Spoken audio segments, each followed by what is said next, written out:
saying recording is fine. And it is.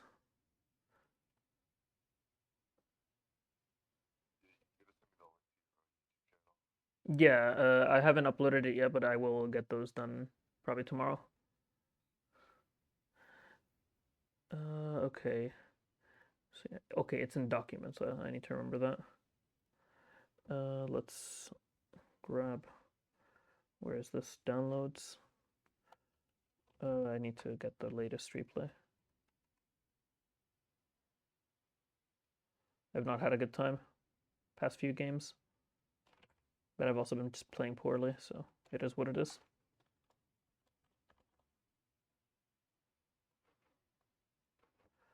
Okay, delete this, put this here, and there we go. Let me also close the game I was on. Where the hell is it? Okay. Okay.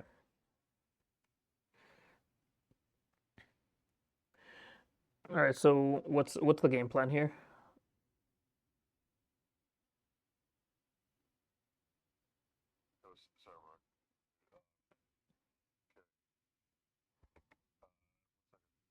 Yeah. Okay, it is visible. Yeah.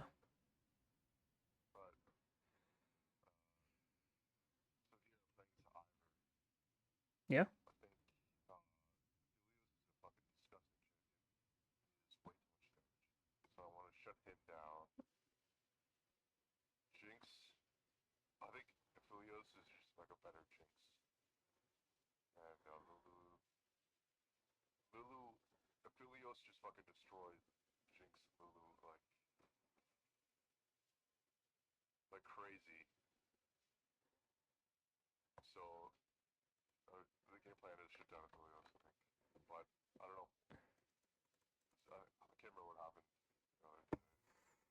Yeah, the bigger thing I want you to remember when making these game plans is like who are the main win conditions of your team. So you got two strong carries here, right? And the enemy carries are basically Yasuo and Aphelios, but technically Briar could also function. Same way Garen could also function, but the main ones are going to be these two versus these two, right? In this game, because sometimes enemy picks Galio mid, and that's not really a win condition. Uh, but in terms of like Aphelios specifically, he actually does not destroy Jinx. Jinx wins early prio into him because he actually starts the game without an ability. I don't know if you knew that. So like basically the way he functions is he has obviously the five guns, but like his level one is like there is no ability. He cannot press anything. All he can do is switch gun, and that does nothing at level one, right? And meanwhile, yeah, Jinx can switch gun, but like her guns actually do something. Like the rockets just give her prio for free, right? And actually, Aphelios' weaknesses is actually the fact that he is very low range. The only time he feels like he's high range is when he has green gun, which basically matches him, like he matches Caitlyn range when he has it. And obviously when he hits you with a skill shot, but you're if you got hit by the skill shot, that's kind of on you, right? Uh, and in the other cases when he sets the white gun down at like the turret and with green gun, and then he can attack you from really far. But like once again, that's also your fault because you ran into his turret.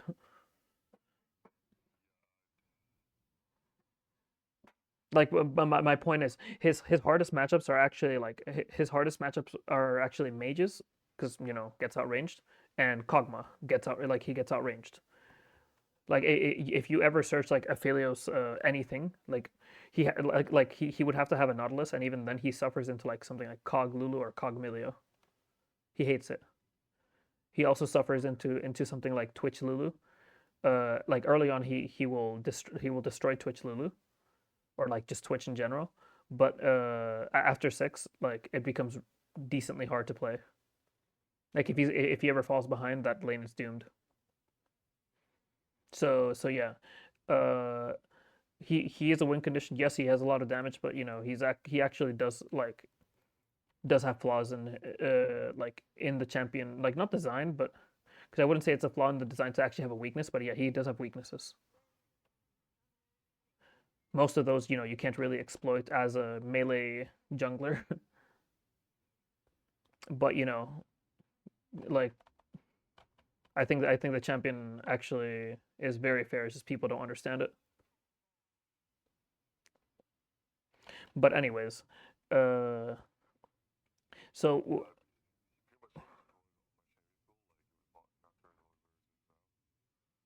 I mean, even then, like he'll destroy them if you jump on him while he has his entire team together, right? But if you're 1v1ing him, then yes, you'll usually kill him unless he's on red white. Like yes, but not really. Like any AD carry will destroy you if their entire team is on them. But then you'll get to like, yeah, Vayne destroys you, or like destroys basically any melee champion, usually, not all. If like if 1v1, but like Vayne actually suffers a bit more in 5v5s just because like she only has single target damage, and uh if there's 5v, like if it's a 5v5 and there's like, say enemy has two mages, she has a hard time like navigating around, like say Ziggs bombs or Talia E, or those types of abilities, Victor W, when they control like different zones. When her mobility is restricted, then yeah, especially in choke points, she has a lot of trouble. In open areas, she'll be good, right? But anyways, we want to talk about like the game plan. So yeah, these two, like they're gonna bring the damage later on, right?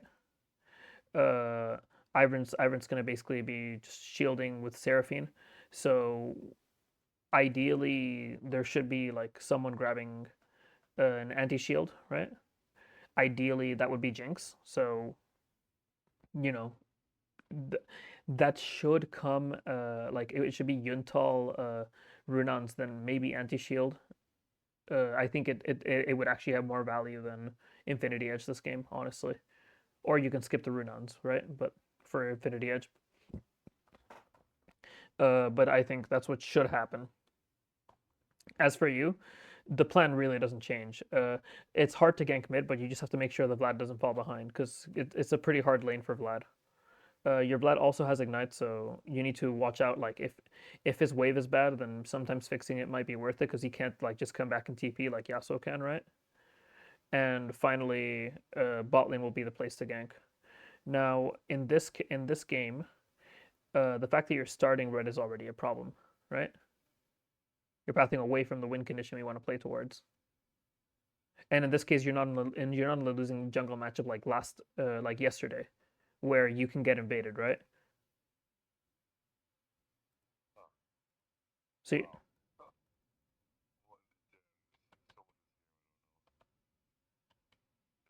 So yeah, I like the idea of warding one camp here because it's Ivern and he can do just goofy shit in your jungle. And also, but before we start, do you know what Ivern's clear speed is? Around what time do you think? 3 minutes flat? Faster. If he's good, it's like it can go as low as like I believe it was below 250, which is like stupid, right?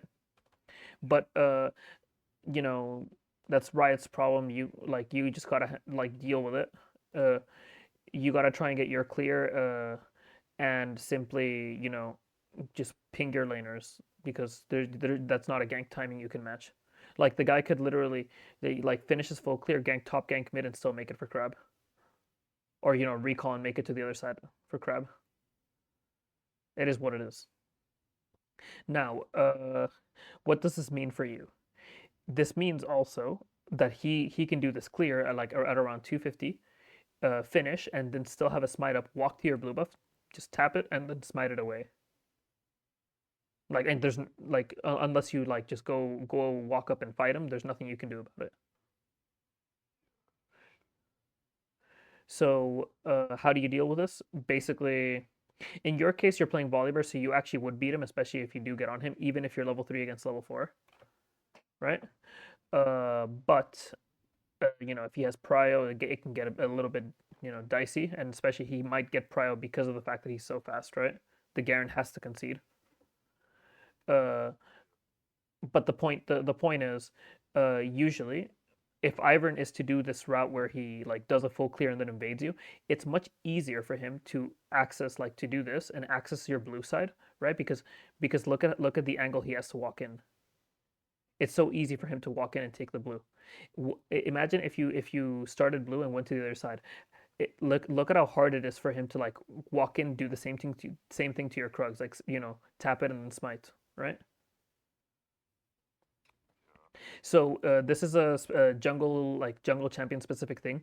When you're playing against these specific champions, Ivern, Karthus, and Zyra, these champions clear so fast that they can full clear and go to the enemies like either of the last two camps and just tap them or like just have a smite up and contest you like level 4 versus level 3.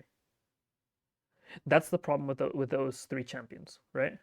So those three champions sort of force you to start blue, by the way. On Karthus. Yeah.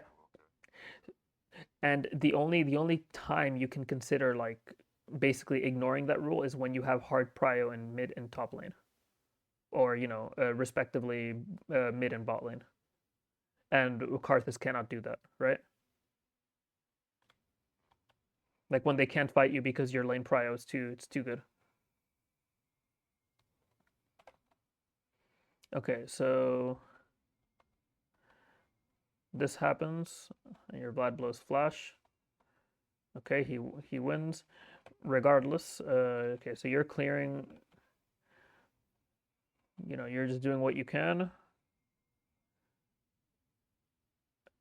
Okay, the wave is bouncing, so there should be like basically nothing top lane, but here's where you should be pinging Ivern. Like Ivern is ready to gank. In fact, he was probably ready like a while ago if he's good, but I don't think he is. He's actually quite slow, right? Yep, and you see what he's trying to do? He actually would have like just fought you there, or like attempted to take your buff with smite.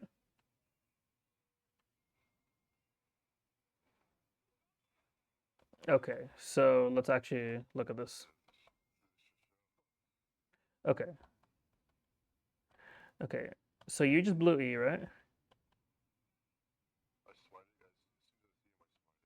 Yeah, I'm actually not sure. I think you actually maybe do not need to smite it because he can't actually smite. I don't think he can actually smite uh neutral jungle monsters. I'd have to check this uh in a custom, but I think he can only smite camps if he's actually already tapped them. You know, like I use this passive.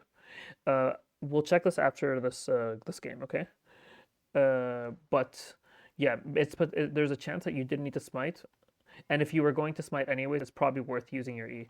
So in scenarios like this, I would actually not use my E and I would smite immediately. And the reason is, like you're worried about this happening, right? You need to go, like you need to go there. I don't care if you lose crab. Like if this crab fight is gonna be decided by who, like by whether you help Garen here, not by whether you have smite or not.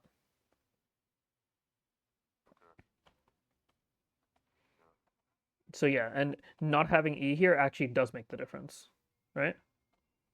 Even if you like dodge his Q.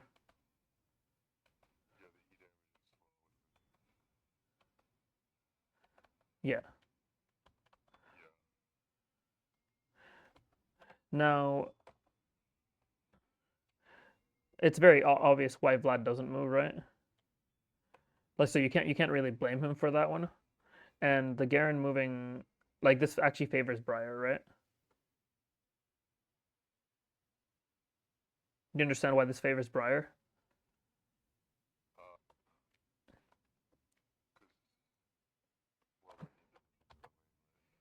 Yeah, yeah. But basically, like, which minions are gonna die if left alone? Red minions, right? So Garen just lost an entire wave from this, right? Yeah, but Garen lost an entire wave. Yeah, so basically, can you like the point is, could your laners have moved? Not really. Now, I think the big thing to take away from this is probably while you're doing this is basically understand. Once again, this is kind of why we path bot because in bot lane, at least with a Jinx Lulu, we should have prio. I get that that's not what happened, but it's the usual thing that would you would expect not to have prio against like in mid lane, right? And in top lane, you would also you could somewhat expect to have prio with the wave bouncing, but like Briar does beat Garen early. So yeah, this is more so caused by the fact that you path to the wrong side and then you overextended the fight because you weren't really aware that your teammates like were in positions where they couldn't move, right? Regardless, it's the once again, game is nowhere near over. That was like your death was basically nothing. It's a nothing burger because you literally just full cleared, right? So what happened? Like what's the only problem with your death is one, Yasuo has double buffs, and two, gold is funneled into one of their carries. Sure, it it is impactful, but it's not nowhere near game ending. Okay, so your bot lane got the wave in, so this is what you should be thinking of. Okay, mid lane's sort of in trouble. Like maybe if Yasuo attempts to dive, like it could be kind of bad, but your camps are spawning. Yasuo's not forced to dive, so covering Vlad is kind of like bad. Now this just crashed and Jinx is looking for a recall. Nothing there. Okay, do your camp. Nothing. And let me see actually. Okay, because Yasuo just flashed, I would maybe consider going here, especially on the wave crash. How did? Oh, he has no pool, and then he just still got caught. Yeah, okay, that's just bad spacing by him. It's not on you.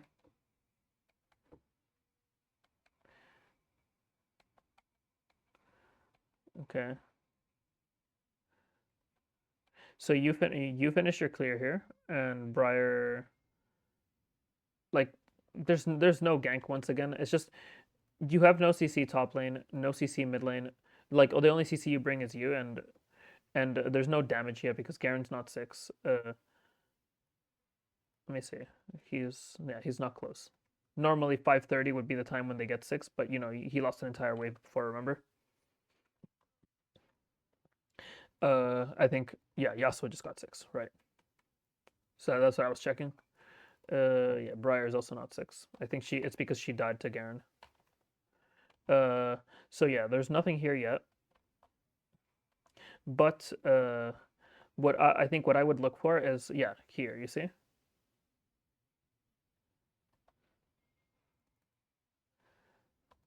I would instead of looking top lane here, I would probably look mid lane here, but more so like just sort of like sit here and because like look at the way the wave is right now, right? Yeah, like this wave is it good or bad for the ladder? Like fighting on this wave.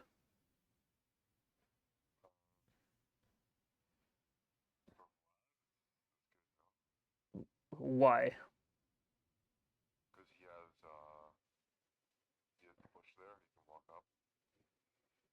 But does okay, okay, so let's basically break it down. Does Vlad win or lose short trades?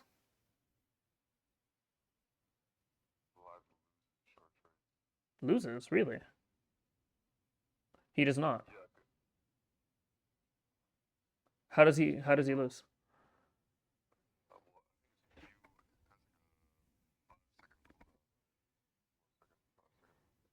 Well, yeah.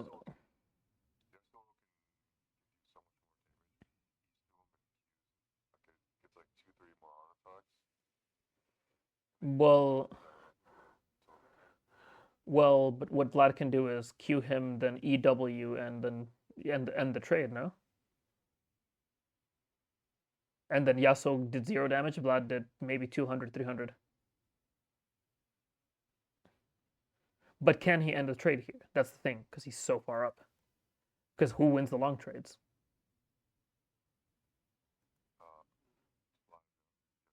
No, Vlad would never win the long trades because his cooldowns are too long.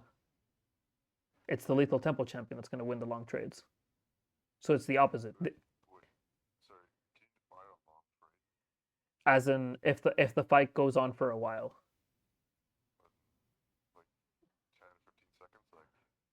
Yeah, like as in if these guys were to go all out, like all out, just like stand still and hit each other, or like maybe not stand still, but like just basically go all in. Yeah, by far, it's not even close. When I say short trade, it's the opposite of that. Like just a quick trade, like a quick rotation of abilities, maybe not committing ults and just backing off. Vlad always wins that, right? Like Yasuo can play it, and that's just Yasuo being strong early, right? And Vlad like being a hyperscaling champion.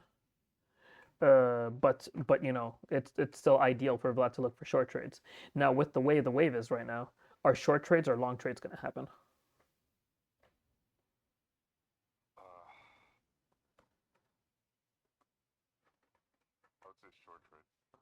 So why would it be a short trade?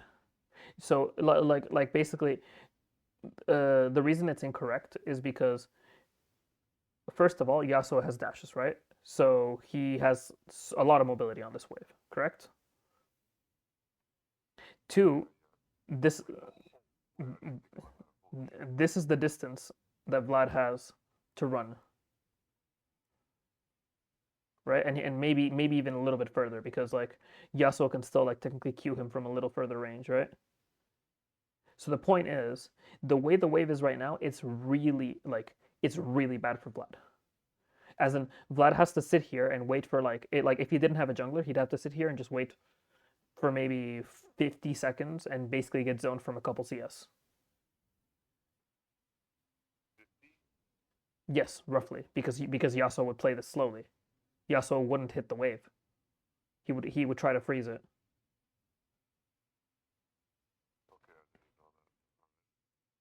So basically, like this is why as a jungler, like it's important to know how to lane because once you realize that basically Yasuo is incentivized to trade, like you get into his mind, like he wants to trade on this overextended Vlad, right? He wants to like go all in. So Yasuo hitting the wave makes no sense. This is what I mean. Like people in this elo just do not like they don't think because like okay here he's taking the all in. He should continue it. Why is he dashing back, bro? Just go forward. Like what are you scared of? Vlad has no cooldowns and he's dashing backwards.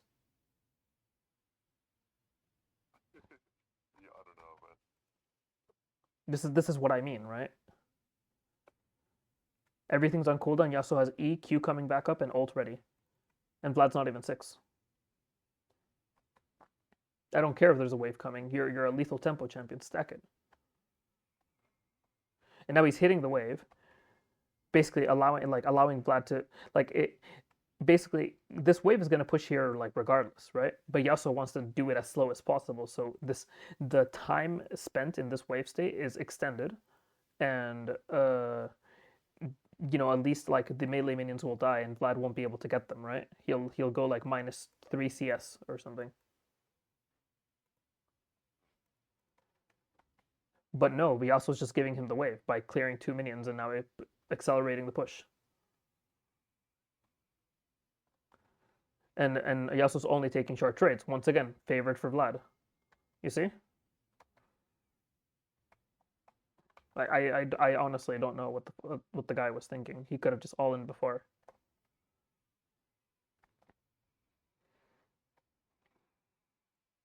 Like he just waits for all of Vlad's abilities to be up, and now he's gonna complain about Vlad as a champion. Like, are you kidding me? But to be honest, in Challenger, this Vlad would be dead every single time if he walked up like this. It was actually your job to be in here and prevent that.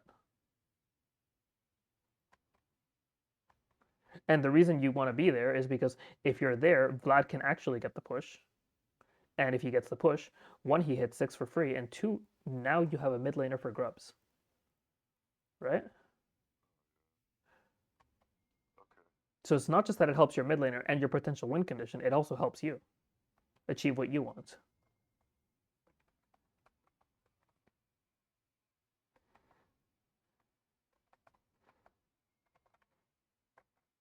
Okay, that's actually pretty funny. How are you 6? You did two full clears and then just took crab, right? I swear you must like I think you soaked some mid lane XP, I think here. Yeah, I think you did yeah. This little bit of mid lane XP was probably it. That's what allowed you to be 6.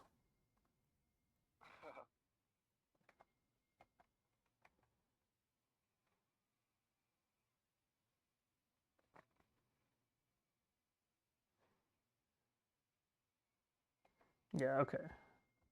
So anyways, you see Ironbot, nothing you can do at this point to get here. But once again, I think what's going on here is more valuable than Grubs as a whole. Obviously, you can't make it there by now, but this is why we should have been pathing bot from the beginning, right?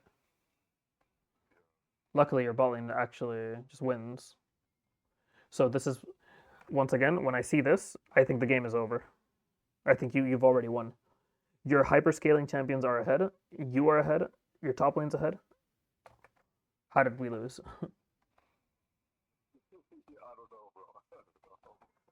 Okay. Okay, this okay, let's see. So after all of this, the Ivern gets does he get out? No, he dies, right? Yeah, Ivern dies. Why did we not instantly recall?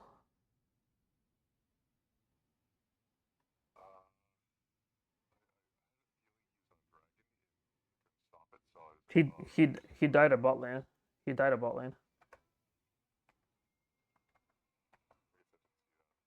Yeah.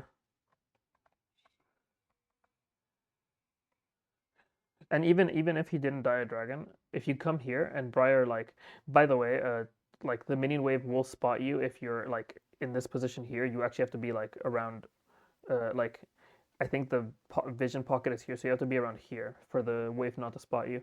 But if Briar walks down a little bit further, she will see you, and she'll try to fight you. You know, and that can be kind of bad because she's about to hit 6, and you already have ult down. And you haven't purchased, even though the guy's build is shit. So yeah, that could have been really bad.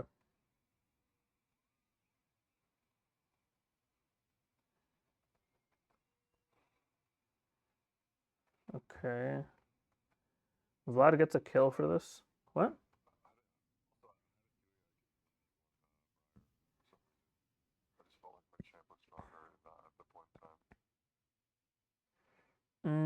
I think if you're blowing abilities on the Krugs, there's a chance that you might have like accidentally used your W as she's arriving, and that could swing it. I mean, her build is kind of shit. Like I think without your your ult, you would not be able to. I think it would actually be pretty hard. And I'm pretty sure you also were not tracking her exhaust and ignite.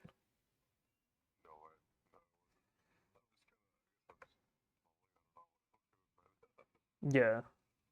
So okay, here let's think about this. So after you're done with everything, right?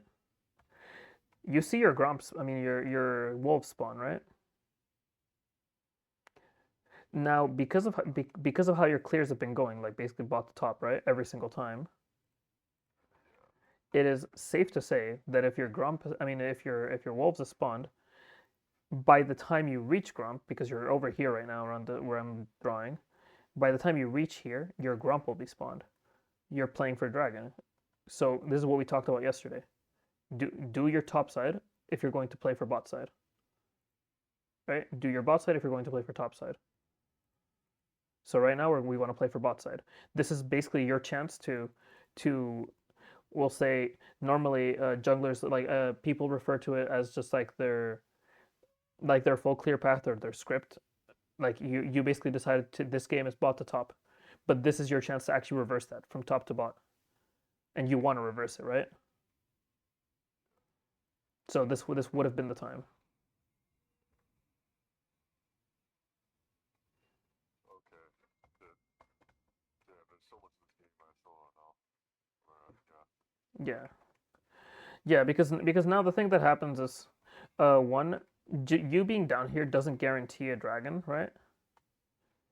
And the other thing is, uh, if Ivern ignores the dragon because we'll say that he admits that you're stronger and he doesn't want to contest it, right?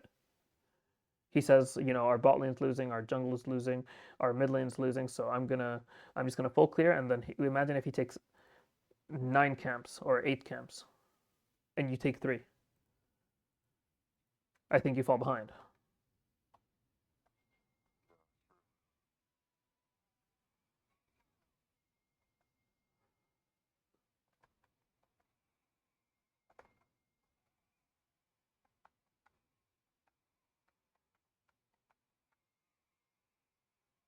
Okay, I can, yeah, I can see this. This is fine.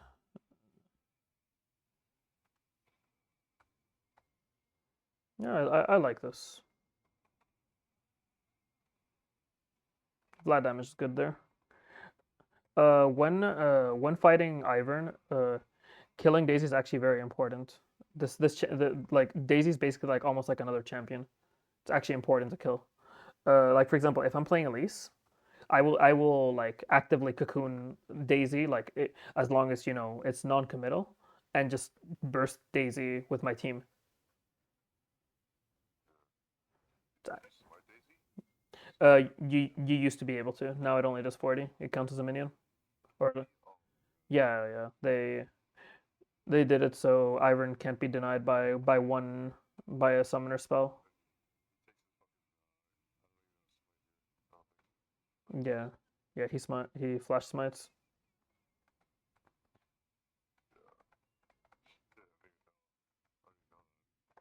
Yeah.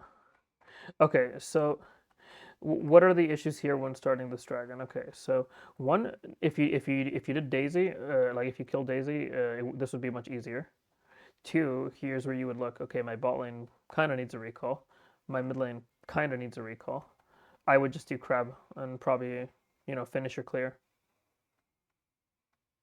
Also because you have no smite.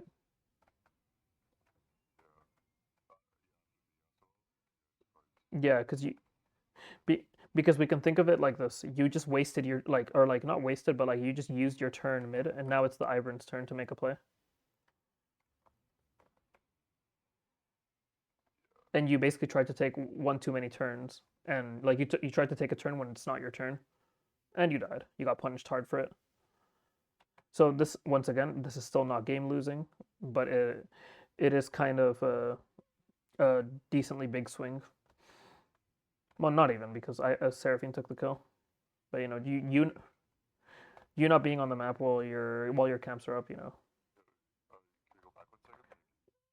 Like when I died there, like what the fuck was this? Let me just write for a sec. What the fuck was this Jinx doing? Like, could I pick this? Pick this out? they're crashing their wave. I mean, let me see. So this is fine. They could move right now. They don't need to be hitting the Seraphine, right? But they would also want like their main goal right now is looking to recall. So like, cause this is too far, right, for them to come. So, at the point where I die, it's like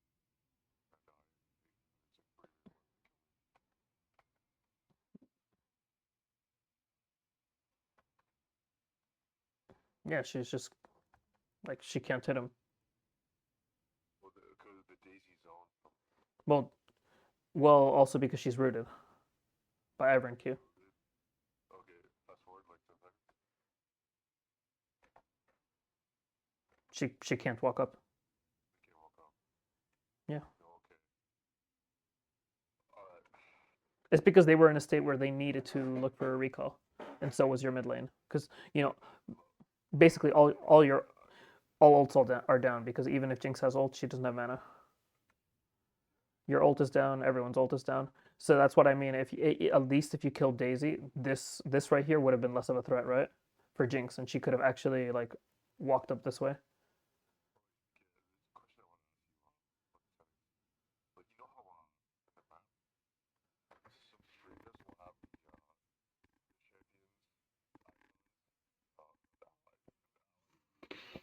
Yeah. Yeah. You mean here?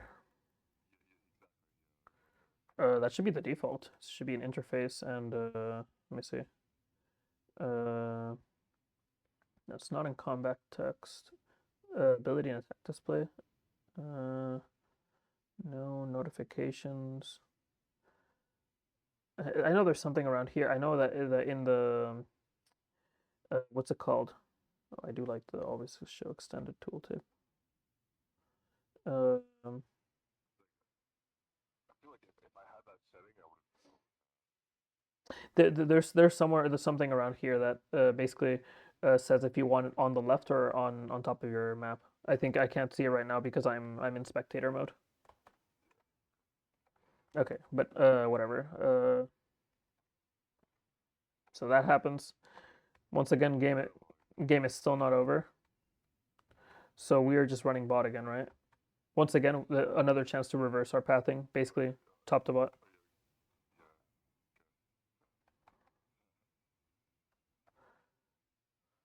Because I don't care about these grubs. Like at this point, our win condition is more important than these grubs. Like what you could do is like you could go up here, do 3 camps, go do 1 grub and get out. You could do like 1 and then just it's just fine. But you do find him like the important thing is you can be up here as long as Ivern is up here. You need to be like if Ivern's bot lane, you need to be bot lane. You cannot let him get a lead down here or a lead down like in mid. You need to be matching him at all costs. That's the way I see it. Okay, so now okay, yeah, this is all fine. You take a recall, you buy your Cosmic Drive, but you know bot lane they get their tower destroyed because of the previous situation. Oh, something happened here. Okay.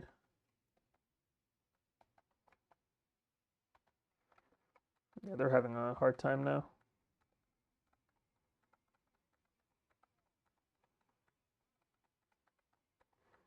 Yeah, so this right here,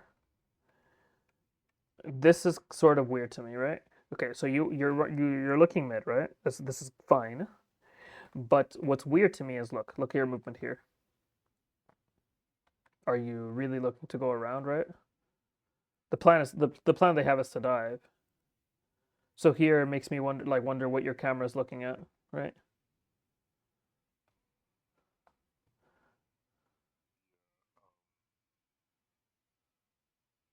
I'm kind of just. I was just kind of looking for an angle. Oh no. I guess. Yeah, but like it's more you're looking to 1v3 is what I'm saying. Yeah, I was hoping I could just get a pick with like E, R, Q. It's like it's all, I can pretty much almost one shot one of them. And Vlad, I didn't even see his ult was down. I mean, well, I That setting. Fuck. For some reason I assumed his ult was up, so yeah. well, yeah, but also his W's down. Like the point is they're looking to dive. So you think that the fight is basically around here, but no, it's actually like it's gonna be around here.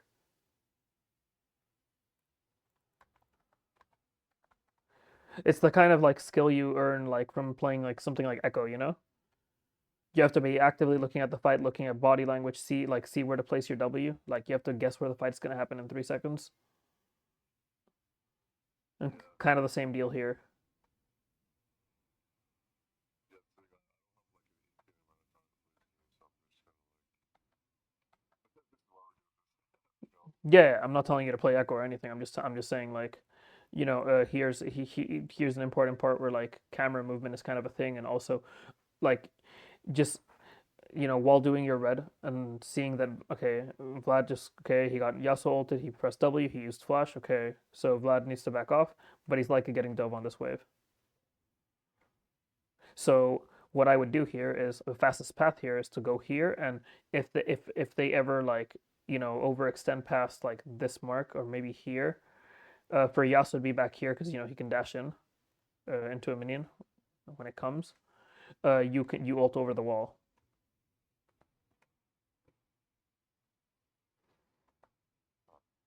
But the point is like you're trying to prevent the dive, or like you should be, and that's not really what it looked like you were trying to do. You're trying. It looks like you're actually trying to actively like chase them away, but you're trying to do it on your own instead of like doing it with the help of the tower.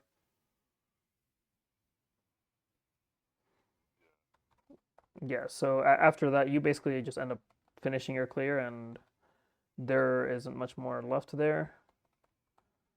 And we look for a kill down here. So I think from now on we can probably just look at the big fights. So approaching this is weird, right? One, you see that the Ivern thing is on it, right? Two, your laners just aren't ready. The the passive, it's already been tapped. Ivern could come and collect this whenever. If he clicks it right now, this thing disappears. Oh shit, okay. Like I think, look, so you see, he just Remember last time I played against an Iron? yeah. Like the thing is, it just one shots. Look at this. Yeah, did you press, did you right click it or just find it? Just right clicks it. Oh, what the fuck? Normally, the way it works is he has to like tap it. So like he puts the passive on it, and then it has to like let me see. He put the passive on it a while ago. Then so he puts the passive on it now, and then it has to load. It has to like this circle kind of like goes around like this, and once it's fully loaded, then he can click it. So he's waiting here, and now it's ready. So the amount of time it takes is dependent on his level. So at level 18, the camps are ready basically immediately. At level 1, he has to wait like almost like 40 seconds. That's why his level 1 clear is basically him just walking around level 1.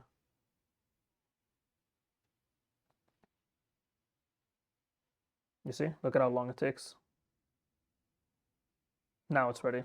You see?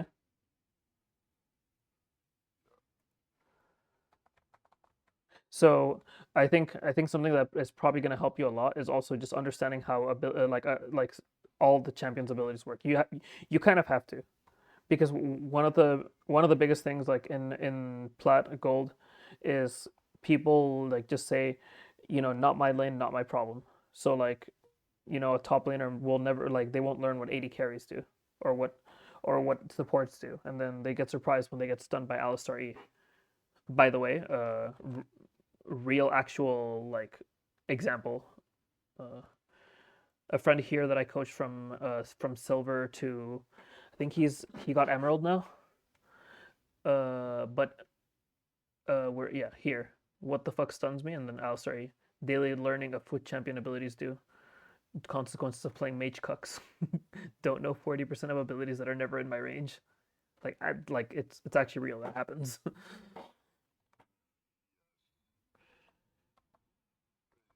true though, because just like the thing about it is like there's so many champions and then like you have people who play champions really, really well, champions who play them fucking terribly, so it's almost like you never know what to expect, and it's like you're like what the fuck's going on?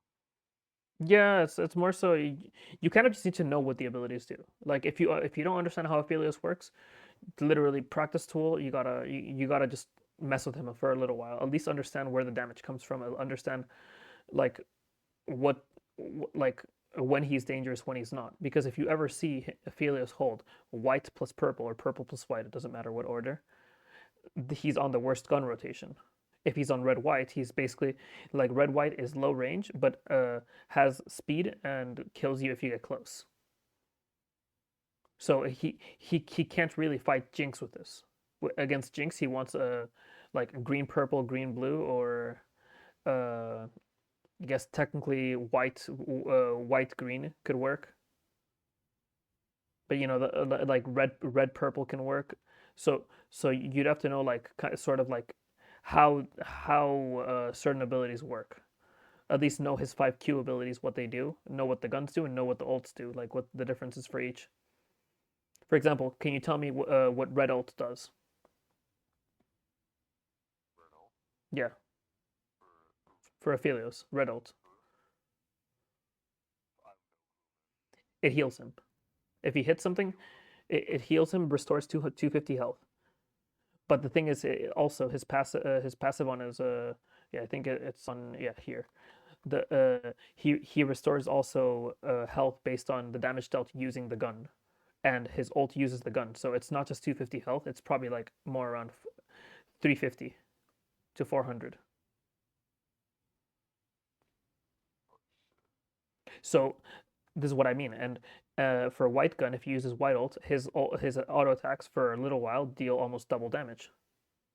For green gun, if he hits ult, he can shoot at them from like once more from really far away, but the mark also does extra damage. The blue one is just AOE, like the initial explosion does more, and then there's a lot more explosions coming, and then the purple one applies the slow to everyone, but he can also root everyone after.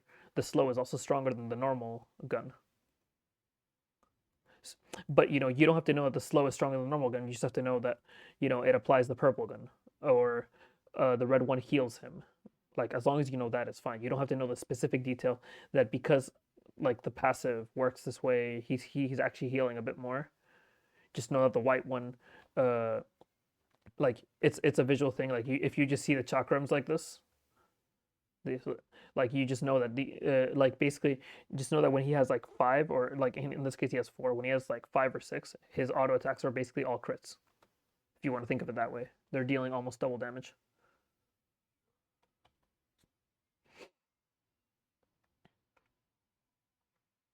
And also he attacks very fast if someone gets close to him, because they work like boomerangs.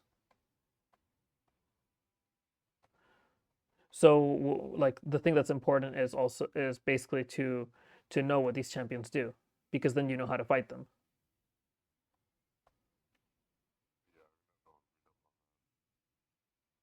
yeah, I've been fucking destroyed by Helios so many times. Yeah, like I don't know what she does. let me actually uh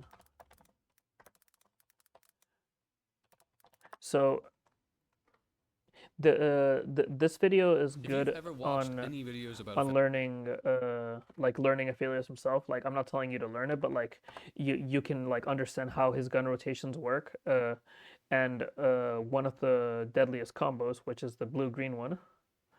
I remember he does talk here. Yeah, I can watch it.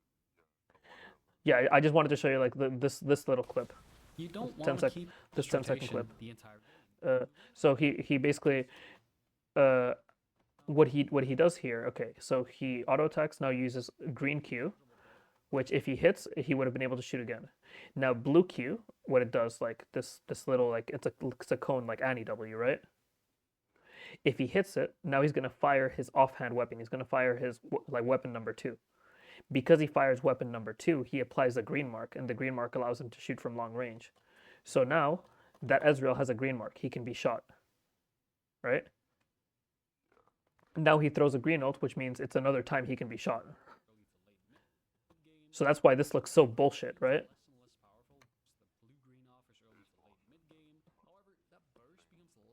But the thing is, like, I know how this works now because I actually mained this champion for a little while, and I'm not surprised by this anymore. But it's just knowing how it works, and the way you deal with it is simply understanding, getting like blue Q, when if you get hit by it at this point in the game, it's gonna come with a fuck ton of damage. But understand that after blue Q, it's likely that a green ult is coming. You just flash the green ult, and you're chilling. So as long as you fly, like if he didn't get hit by this green ult, the Ezreal's like 100% chilling. And you know the guy is 5-1. He's actually quite fed. Like of course he should kill here. He actually landed his shit. It's not exactly bullshit. Like tell me if this is true or not. If Syndra lands her combo here, would she have killed the Ezreal?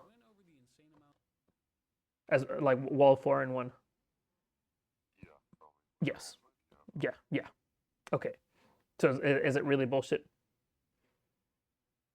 No. If it It's more complicated.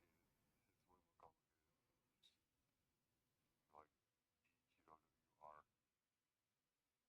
Like yeah, I mean, I don't know. like for Syndra, or what do you mean? For if I mean, Aphelios is quite literally just pressing QR and then auto. That's all he's doing. Like auto Q and then R and then auto again. That's all he's doing. I mean, like mechanically, it's like this champion's like not actually like that difficult. It's more like just tracking like which gun you're holding, tracking your ammo, and I mean it's like once again, what you need to do is learn what the abilities do. Like if I were to ask you right now, for example, uh, what does Yasuo ult do? Give me all the details, like that are like important and relevant. so once the enemy knocked up, you have to all just it does damage and stuff. Yeah. Okay. It keeps them airborne. It's an important detail because if it was a stun, they would be able to use QSS, and no, they would have to QSS flash to actually get out. And what else? You can QSS airborne if you then flash out of it after. That then you regain mobility. Wow. So everyone is like a stun. Yeah, the way it's coded is that it's not affected by tenacity, but you can cleanse it and then you have to use like flash to cancel the knockup. It's how you like if you've ever seen like people stop like Gragas combos, like getting ulted into their team and then they QSS it and immediately flash away. That's how. But Yasuo ult is actually like it does one more thing that you're not thinking of. That's very relevant. It refills his shield again. I didn't know that. Yeah, and not only that, he also loses all Q stacks. And also the armor penetration he gets from it. All of those are relevant. So this ult is yeah, he gains maximum flow. That's his passive.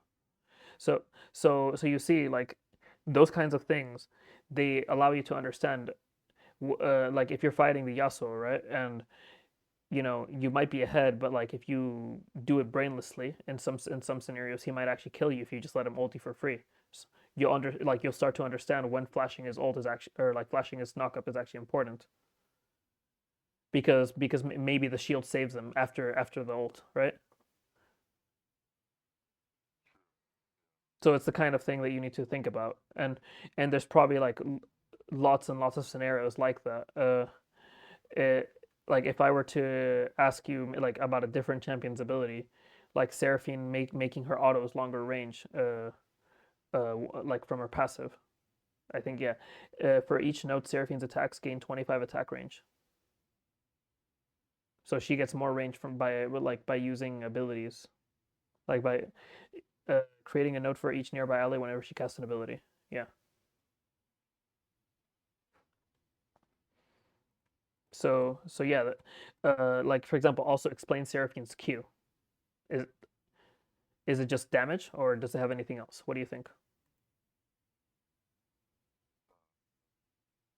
Just slow. No, the slow is on her E. Her Q actually does more damage based on the target's missing health. Important, right?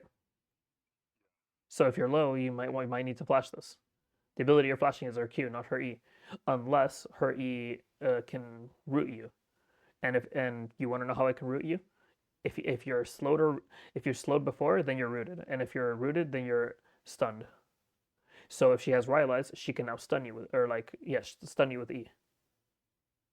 Or no, technically it would be a root. Then the second one would be a stun. Yeah.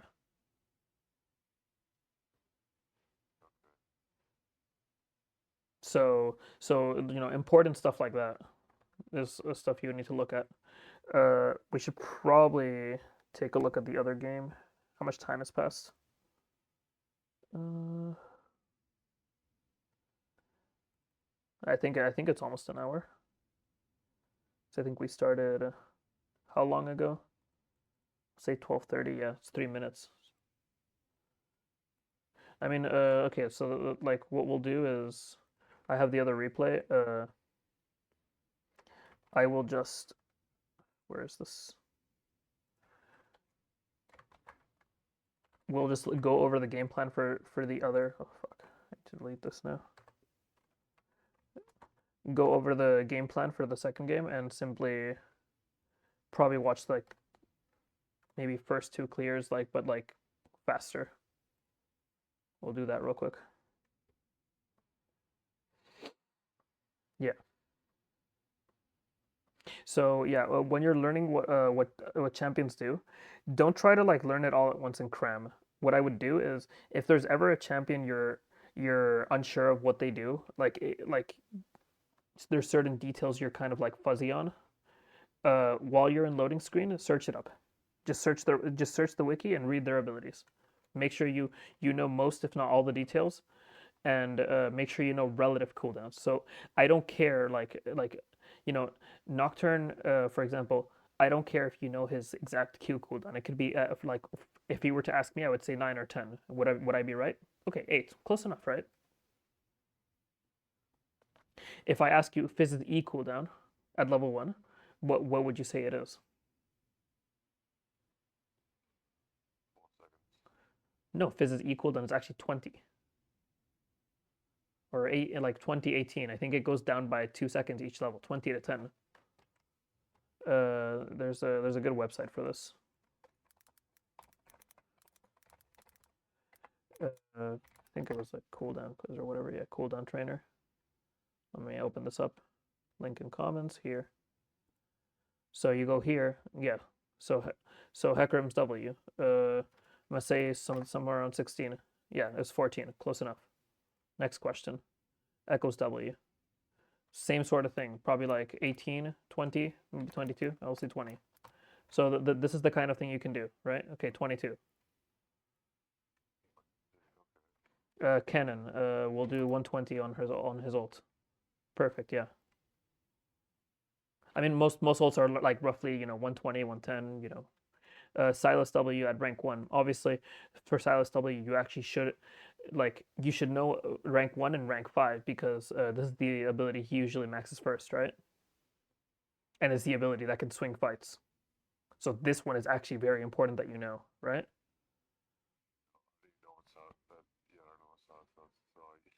Yeah. So this ability is the one that does big damage and also heals him.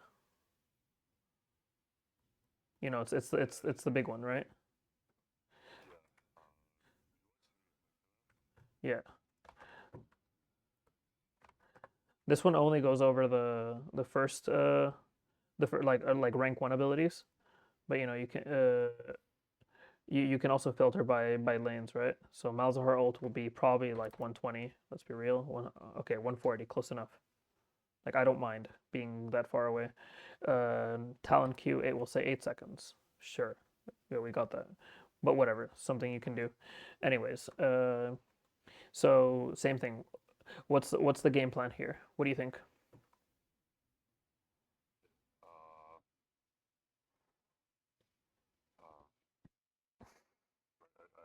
Game plan is I think I need to shut down Draven. LeBlanc. LeBlanc mid. It's probably wins against Zoe. I would say it's LeBlanc favored or like skill matchup.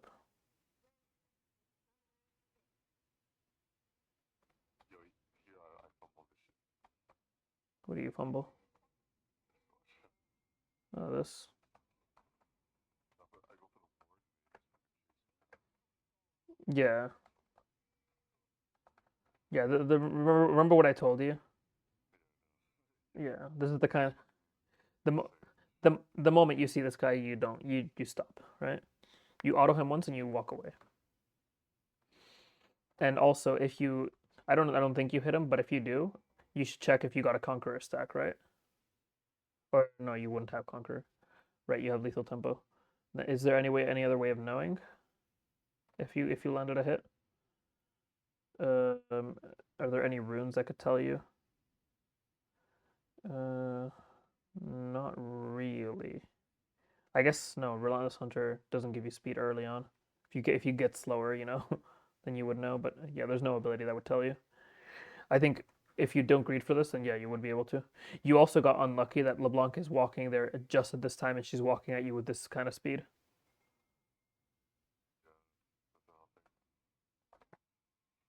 Yeah. Regardless, no, it's not the end of the world. So here's where I would be careful once again. Now you're luckily into Gwen, right? Which is it's a winning matchup, right? But you're pathing towards a losing side of the map, correct?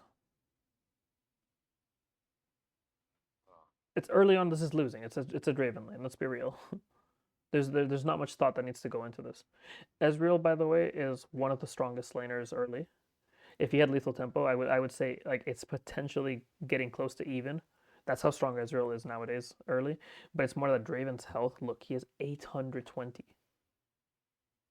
and Ezreal's at 690. I seriously don't know why they gave Draven 820 health at level 1. I will never understand that, but yeah. The main thing I think is your game plan is when you see these two champions, and this is the case, funnily enough, for a lot of Noxus champions, this is like hyper early game. You ever play Magic the Gathering or any sort of card game like that?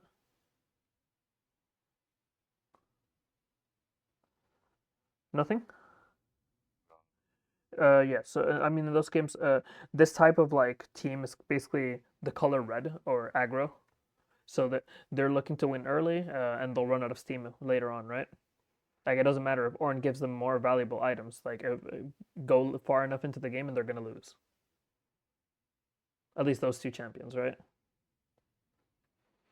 Because the Soraka's gonna at one point is gonna outvalue them or like outvalue the Varus. Ezreal at one point is gonna outvalue the Draven,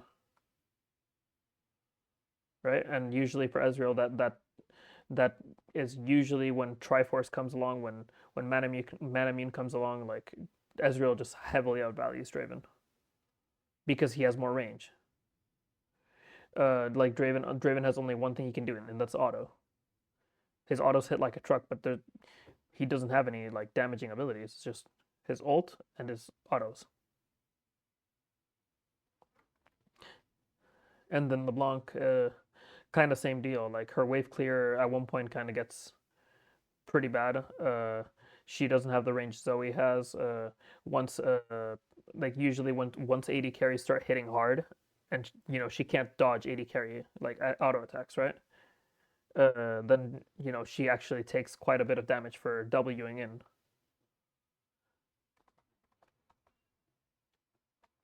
So what I would say is yeah. So those are basically really aggro lanes, and they're going to exert a lot of pressure early. So your goal, I mean, it's kind of like the same usual with Nocturne. Your goal is to hit level 6 this game, and then see if you can impact those lanes with your R. But be careful if the Gwen is also level 6, she can match you. Like trying to impact those lanes when Gwen can't support them. So what I would have done actually is gone from bot to top, because I'm thinking these lanes are a lost cause until I'm 6, both mid and bot. The only one that's not is actually top lane. This is like set as a hyper early, like super strong early game champion, right? So we're going to play with our early game champion until we hit 6. The moment we hit 6, we want to see how many ults we can get bot lane. We want to see if there's ever a chance to reverse our pathing. Maybe we can get grubs, and then like after grubs, then we'll reverse our pathing. Like we'll see.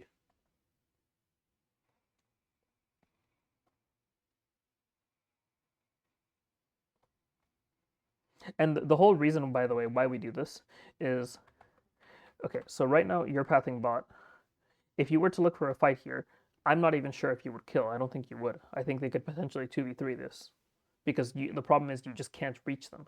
What are you going to do, walk? Right? Like Draven will just E you away. Varus can place a slowing field with his E. So like even if you flash, they're gonna flash. So you're never gonna get a kill here. Much less if Gwen is here. If Gwen is here, they fist you in 7 different ways. Right? So your presence bot lane does not mean anything to them. Now, basically, that means we have a couple outcomes. So if the jungle paths go like this, neither jungler can do anything. If the jungle paths go like this, only Gwen can do something.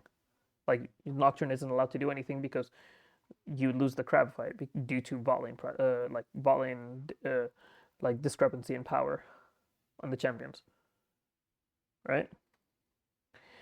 You know, mid lane might also have an impact, but usually mid lane should be like even or winning for LeBlanc early. And finally, if the pathing goes both to top lane, now it's the opposite. Gwen can't do anything. So we want to play in a way that gives us the most amount of options early. Because as a level 4 Nocturne, you're not really going to be able to run these guys down. Now, if you had maybe a Nautilus could change this just because of how strong Nocturne is early. You know, then he would actually be able to allow you to get close to them. But even then, I would still like prefer if you waited until Nautilus is 6. Because the ult combos just get so much stronger. So yeah, like, do you not feel any pressure when walking up for this crab? Like they just clear this wave, and now Draven, like imagine Gwen's here, and Draven and Varus just walk up and zone you. If Gwen is right here, yes, but who like?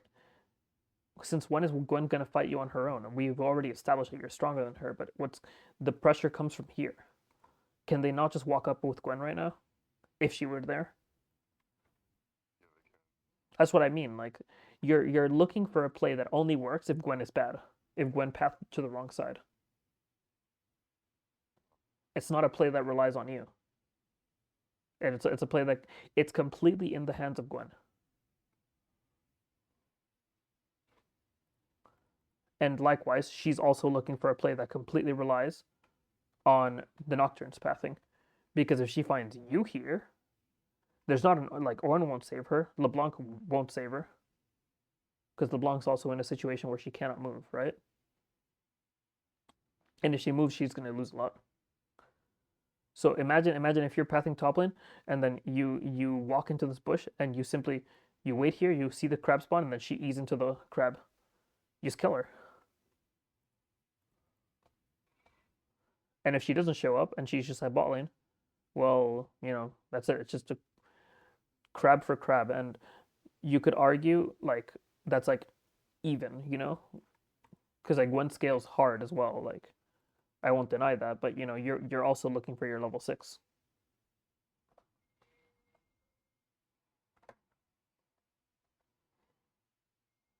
I think yeah, this situation is kind of like once again, how do you know that Gwen is not potentially in this bush? I don't know. Exactly. I just feel like I can kill her. Yeah, but like the point is not whether you can kill Gwen or not. It's would you be able to 1v3 this right now? No. At this angle, I was hoping like Ezreal would just hit all his no shots and like kill them. Shit. I mean, you're also missing, but like Yeah. I was just hoping it's more Cystic get something out of it. Yeah, but I mean, look at how hard this was for you guys. Like Draven, I mean, Ezreal had to blow barrier. I think Soraka also heals. Ezreal has to flash. Soraka also flashed. So you see how many sums were blown? Imagine if Gwen is here. What? Yeah, like the point is you're trying to make an early play on a heavily losing side of the map. You're basically taking a fight that should be losing if the enemy champions are there. Now, if you had confirmation that Gwen is topside, sure, take the fight. Was there any confirmation? We like No. we can maybe. Okay, there is confirmation actually because you had that word. Well, But got it. were you thinking about this, right?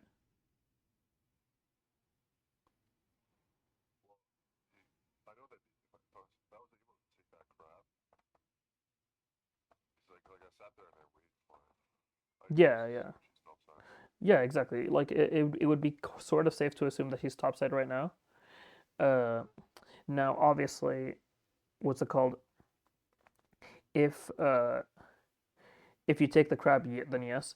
But the problem stems more from like while you're waiting for the crab here, Gwen should also be here, and she should be pinging her bot lane to help because she should know that she can't fight you right on her own,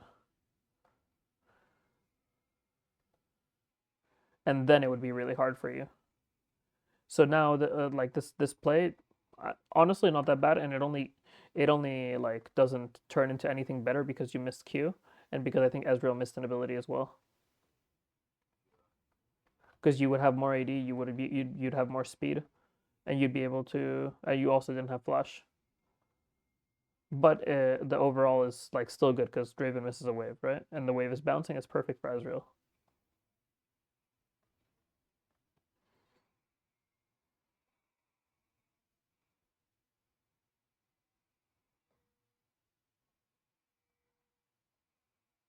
Oh no, I don't like this. Yeah, Yeah, I'm trying to force. So I wanted to get ahead, so I'm just trying to force shit here. yeah, but this doesn't. Does this actually do something, right? I don't really know. Like that's the thing. You should only try to force like when you actually have people backing you up because this is forcing 1v2 into a Draven Varus. Varus is a strong laner early. Like whether you put him on support or on AD carry.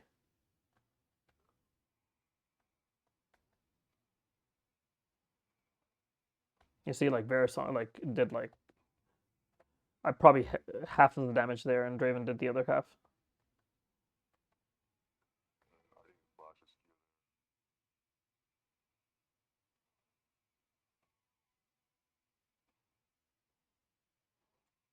Yeah, it's going back to what you said, like knowing what the champs do and how strong the players are. Yeah, yeah.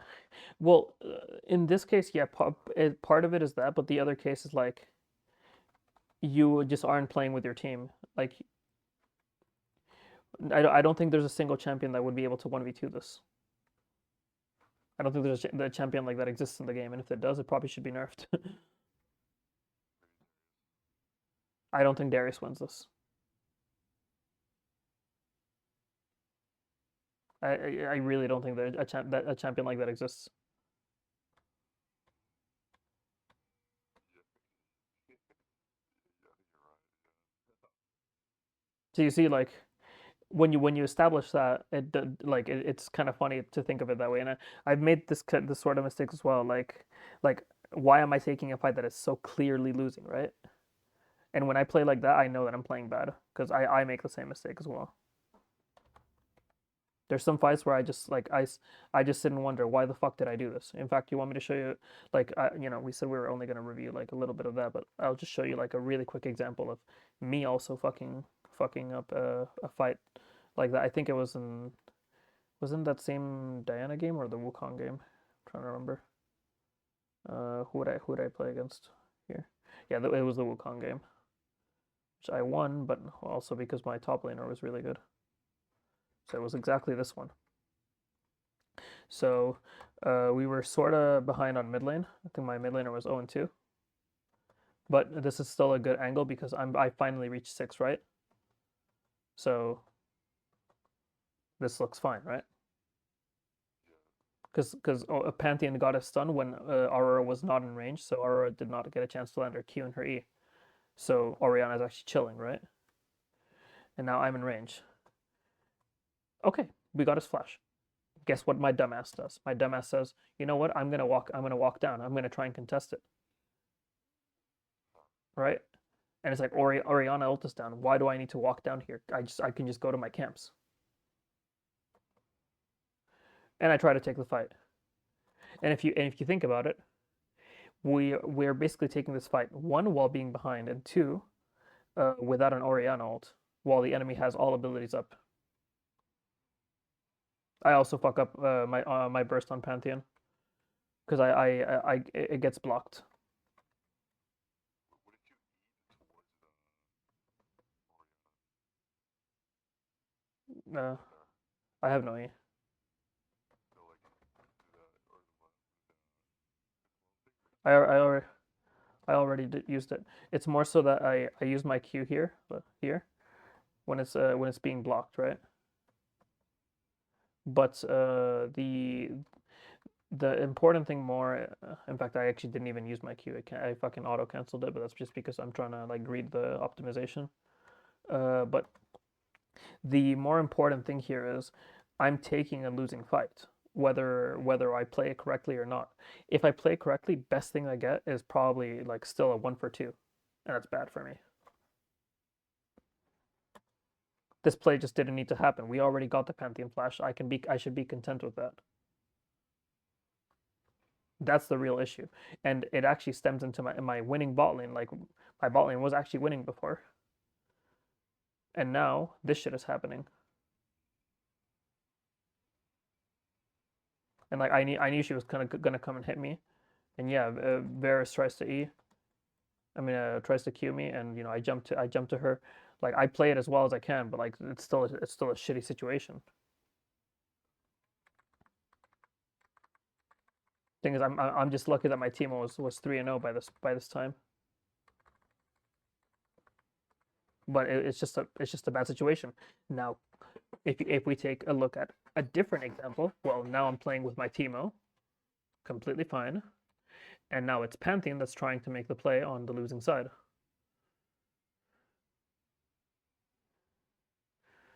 And this looks different. Wonder why.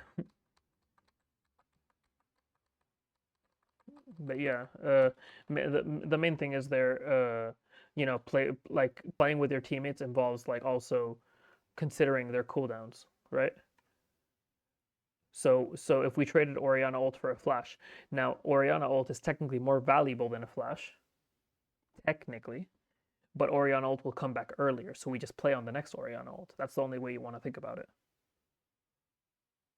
That's why the fight was bad. I could have just waited, right? I don't need to force this. That's yeah. I mean, I don't think the mana is really big of an issue here. It's just the cooldowns.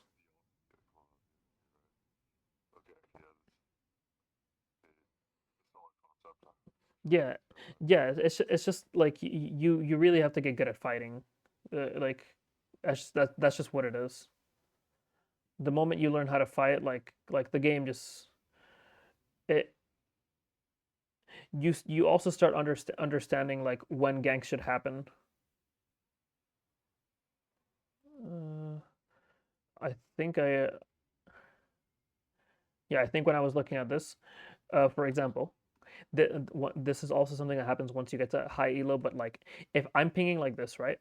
What most people in your elo, like this Blitzcrank, would just walk up, right? And he would give it away that they're being ganked, right? Because in what world would a Blitzcrank walk up while his Corki is dead? Correct? So Yeah, I mean, I guess you're right, but so Lego, it's still fucking, so retards playing this shit.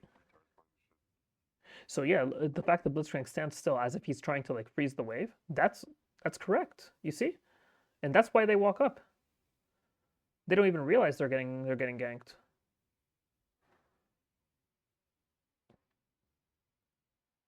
Like that's why that works. So there's a lot of stuff like that.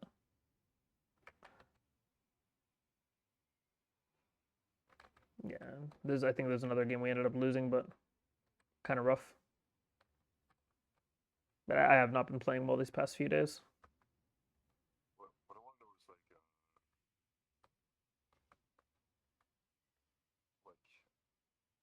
like playing around vision, like that's something I need to pay attention to because that gets killed quite a lot. I think just walking over enemy lines. Well, yeah. So How, the thing about walking over enemy wards, depends on which phase of the game you're playing it on. It also depends on, like for example, are you talking about walking over an enemy ward at like level 3 while trying to invade, and you got spotted and now everyone's onto you, or are you talking about like you're looking to set up a Baron fight and you walked over a ward? It depends on what you're talking about, first of all. it's more like a bot lane tower dive sort of thing. Well You know, then, like I see the enemy bot laners that are like half HP or something, low on mana, and like yeah. So sort of like you want this, to kill them. sort of like this. When I'm doing my Gromp and I see that shit, that the Varus is quite low. Yeah, I see this. Yeah, Well, most of the time, the thing is, these plays will turn out well. What like if it's a good play, it's a good play regardless of whether they see you or not. Sometimes a play requires them to not see you, but a part of it is being aware when the enemy wards, and part of it is also uh, what's it called? Uh, like, does it matter if they see you? Because like if they saw me there, by the time they see me, it's already over. Because because here, regardless of whether they see me or not, if they see me, okay, they back off. They still lose the wave. It's still a positive play. Because the real goal of this dive is to deny the wave. We'll try to get the kills. We'll try to not die, but the real goal is to deny the wave. Everything revolves around waves. So now you see, like, okay, I let Corki tank it, okay. Because I mean, also because I was late, right? But I make sure he's fine. Okay, because he's fine, I know that now we can dive this, and I'm gonna be the one tanking. In reality, it should be the Lulu, but whatever. I tank it, and also I thought the tower would like lose the big damage buff that it had, but I managed to live. Also, I don't do my blue here. Important because I need to get to my camp up here. And Pantheon actually steals it here off a spear. He gets lucky. But had I, yeah, yeah, he no, he actually smited it away. Now that I see it, he's over the wall. But this means that if had I done my blue, he would have stolen this, right?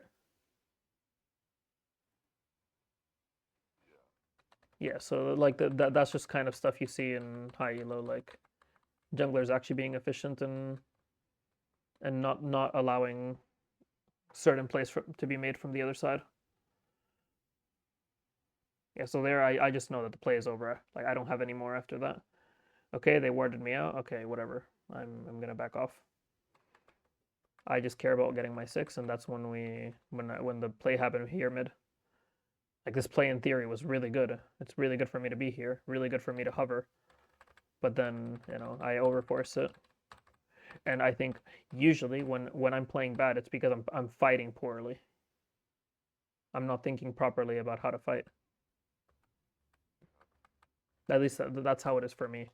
But regardless, for you, what you need to focus on mainly is uh, probably learning what all abilities do, and then once you're at that point where you understand what a lot like what all the champions like actually do, then you can actually start to form game plans on like uh knowing whether you win early or late or how to play certain like 2v2s or 3v3s. because then you also are able to understand whether you win or not. So yeah, for Wukong's case against Pantheon, I lose everything until level 6. Level 6 comes and now I'm stronger. I can actually interrupt Pantheon stun with Wukong ult. For example, I don't know if you knew that.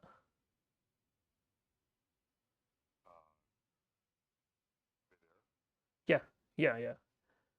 There's some, easier ones to know or harder ones to know. For example, did you know that Lulu E reveals invisible targets, so she should actually use it on the Kha'Zix rather than using it as a shield? You know it feels invisible. Yeah, it gives true sight. Holy shit! What the fuck? Yeah, or Karma W also does that. Karma W is easier to understand because it's tether. But Lulu E, yeah, it reveals invisible targets. So, using it on Aurora sometimes can be useful. Just little details like that. Good to know. Thanks. Or like Nami, the way Nami lands a Q in a lot of cases, because Nami Q is very unreliable. But if she combos it with ult, that's when her Q gets really scary, because her ult applies a massive slow and a knockup. Yeah. It changes you. Yeah. So yeah. Uh, there's also like other stuff about Nami, like if she uses W on an ally but uses E on herself, she can apply the slow through the W and apply extra damage. Like there's so many like little details about her actually that people don't know. I think uh, when when people were doing like the AP Twitch thing where they would like just one shot with the poison, what people would do with Nami is actually I think they would E the Twitch, but then I think the best way for Nami to play those fights was actually Nami W's herself, and the W bounces on. Uh, no, okay, no, that would be for maximum healing. It would be Wing, like I think it was an enemy, then it bounces on her, then it bounces to the enemy, and that's maximum damage, because the bounces deal more. It was some shit like that, but you can get really technical about it. Now you don't have to, but the more you do, like trust me, challenge like a lot of challenger players are actually doing this kind of thing. They are like they know what every single ability does, and they will know like how to play a lot of these fights. In fact, something I loved for my Orianna this game, even though the guy is 0-4, he's pinging me constantly. He's trying to like basically tell me, I'm constantly gonna put the ball on you. So I like this entire game I felt very confident in this guy, even though sometimes he made very bad calls. Oh, I think there was one at bot lane where, or which one was it? Was it this one? Yeah, my bot lane dies, and my Orianna's trying to ping it, like for me to go in, but like they're too split up. Even if I go in, like we're not really gonna do anything, right? 2v4, but you know, just regardless, like the guy was doing it with the intent of we want to do the combo, but like there is nothing to combo, because if we try to combo the Varus, well, I probably kill the Varus without needing the Orianna ult, and they're aware of this and they're splitting up, so it's just not going to work. Yeah. That was me too.